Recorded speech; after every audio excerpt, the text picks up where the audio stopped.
dans ma tête et dans mon corps. Tout a commencé à l'époque des cartons d'ose, les boîtes en carton. Les mutualités chrétiennes de ma petite ville, en concurrence féroce avec leurs rivales impies, les mutualités socialistes, offraient des voyages à des prix dérisoires aux enfants de leurs assurés. Et, comme on voulait éviter que les parents plus riches ne fassent étalage de leur fortune en dotant leurs enfants de bagages chics, on distribua à tous une grande boîte en carton. Ma première valise pour mon premier voyage. On nous envoya dans un village ardennais, quelque part au bord de l'Ourthe. C'est là que j'ai fait la connaissance de, disons, X. X comme Xavier. Je ne vais pas vous dire son prénom, tout de même.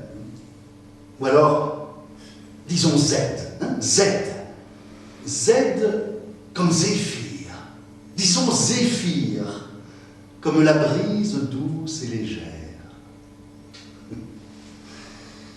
Nous avions tous les deux 10 ans, et on aurait pu nous prendre pour des jumeaux.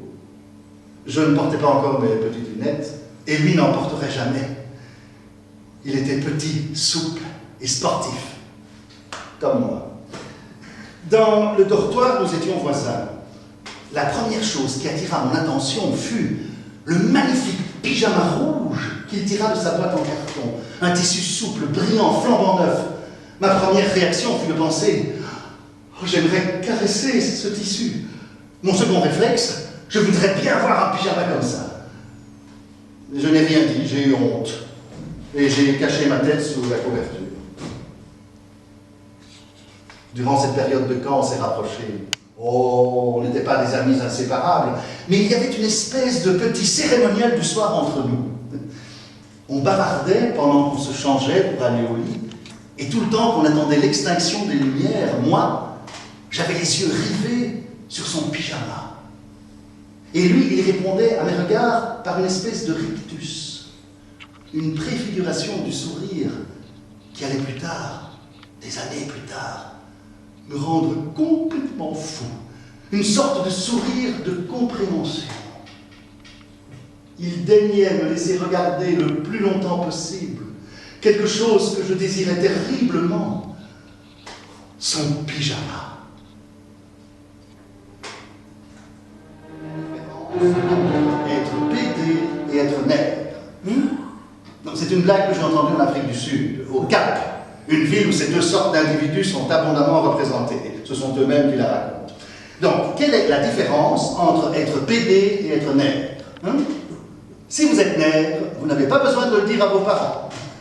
Bon, d'accord. Mais en revanche, si vous n'êtes pas nègre, mais pédé ou queen, vous savez bien qu'un jour viendra le moment crucial et dérisoire à la fois où vous devrez avoir avec vos parents l'une des conversations les plus gênantes qu'on puisse entamer avec ses géniteurs.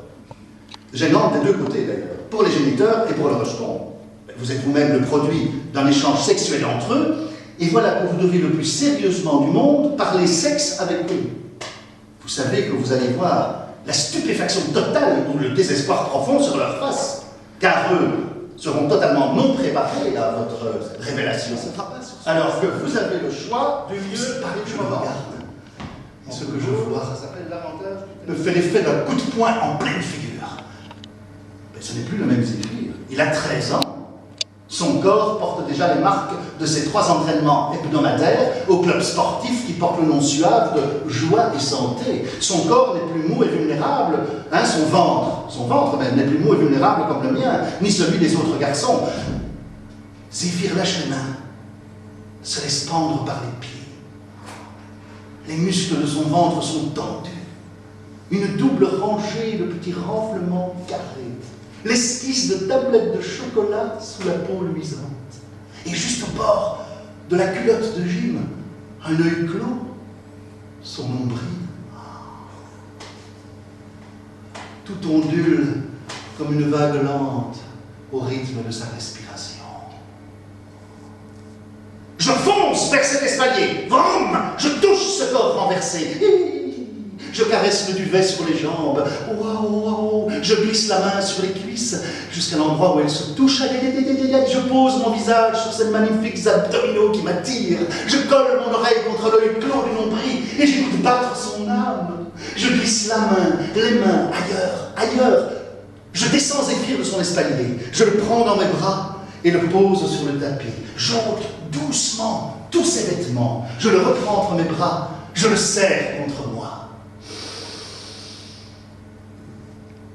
Bon, bien. Tout ça est fort beau. C'est beau, l'imagination. Ce que j'ai fait dans la réalité est beaucoup moins lyrique.